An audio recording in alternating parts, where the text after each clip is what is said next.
how did your father view himself and his talent? Did you think it was from the practice, God-given talent? Right. And then did he ask his children to perform, produce some, achieve? Right. The subject of my dad's talent, that is kind of interesting. Because there's kind of two different answers, and I guess everybody has to make up their own mind. He used to say, and he said it so much that it's an ingrained sentence in my brain, prodigy schmodigy, that, he said, prodigy schmodigy, my mother made me effing practice, 12 hours a day. I could not go outside and play. I wanted to be a hockey player. She was relentless. And so he used to say that. So that's what he would say. But on the other hand, like I have a story that's in the film, actually a scene in the film that I've written in the script that illustrates this. As far as I understand it, at Maynard, this is my information from Maynard, not from other sources, Maynard's older brother, who was only a year and a half older, was actually technically a better musician than him when they were little kids. And his older brother, there were no music programs in these Canadian school system that my father was in when he was really little, like 5.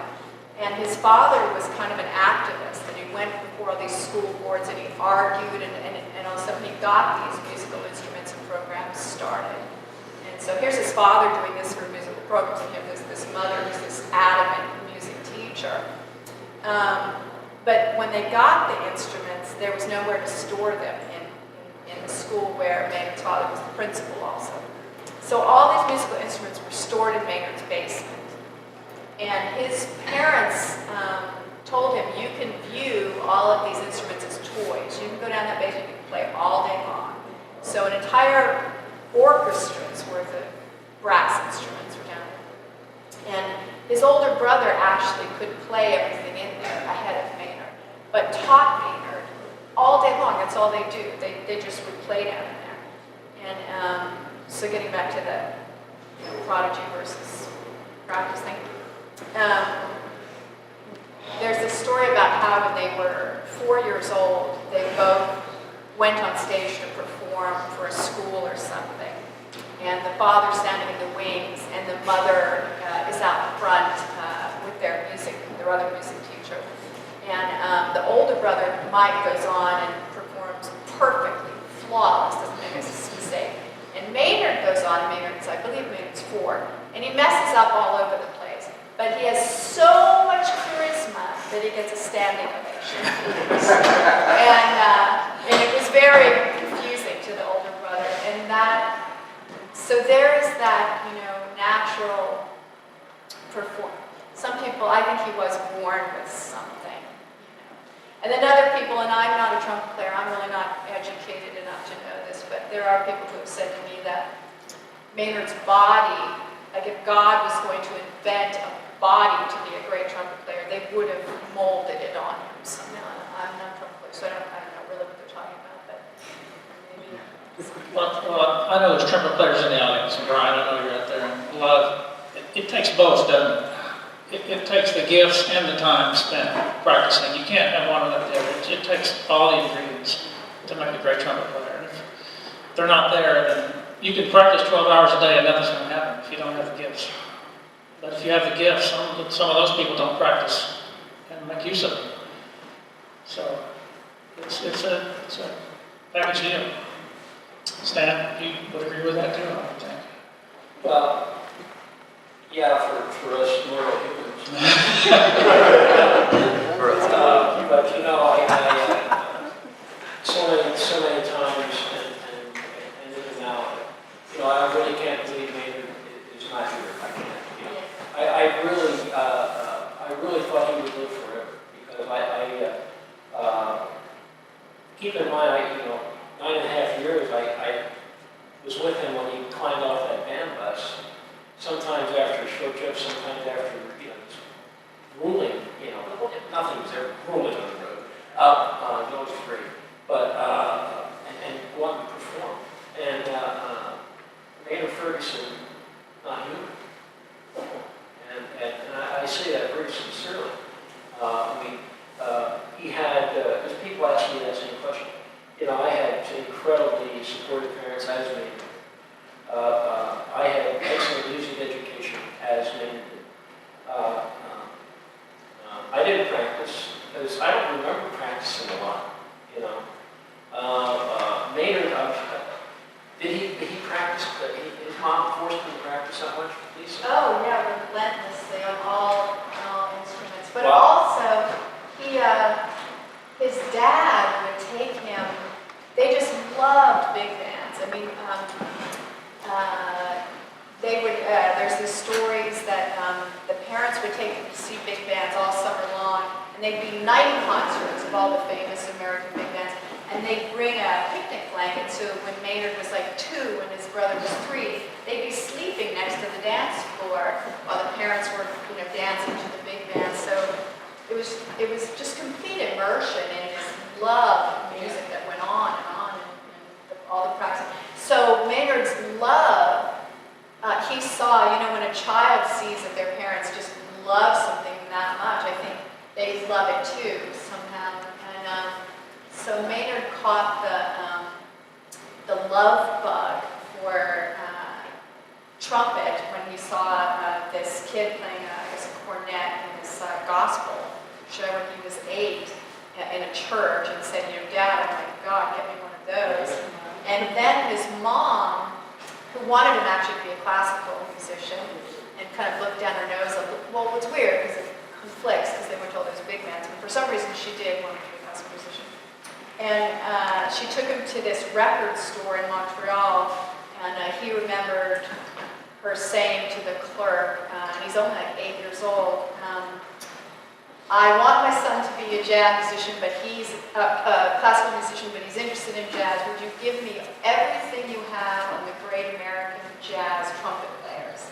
And she bought everything. And they had bought Maynard like this little record player, and they put it in one of the rooms in this house, and he would go in there, and he would spend all day, every day in there imitating those players, and those, whoever the high note players were at that time, he would just relentlessly imitate them.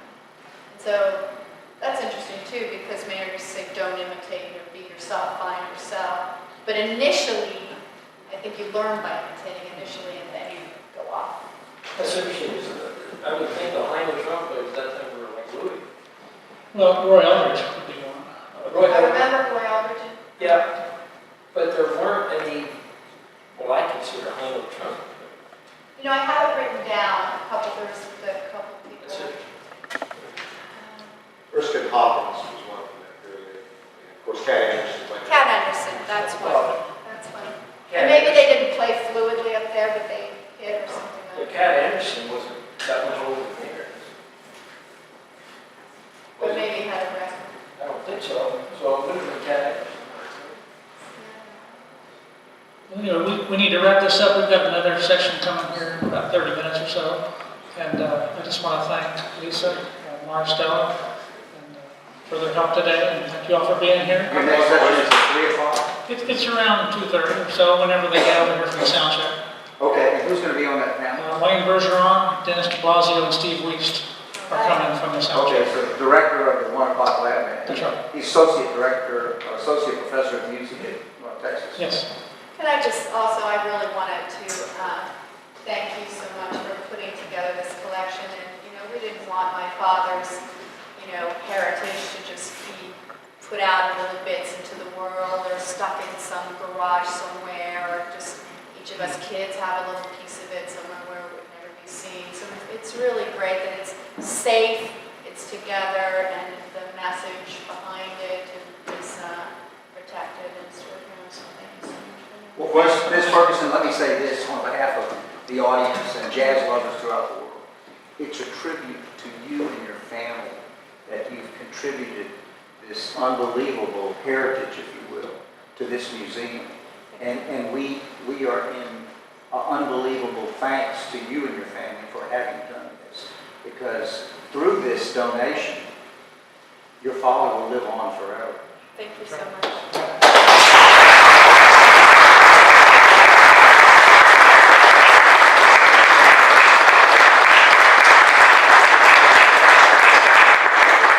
I had one question about the music itself. I know there's a lot of musicians around the country, myself included, and bands around the country that would like to play the music.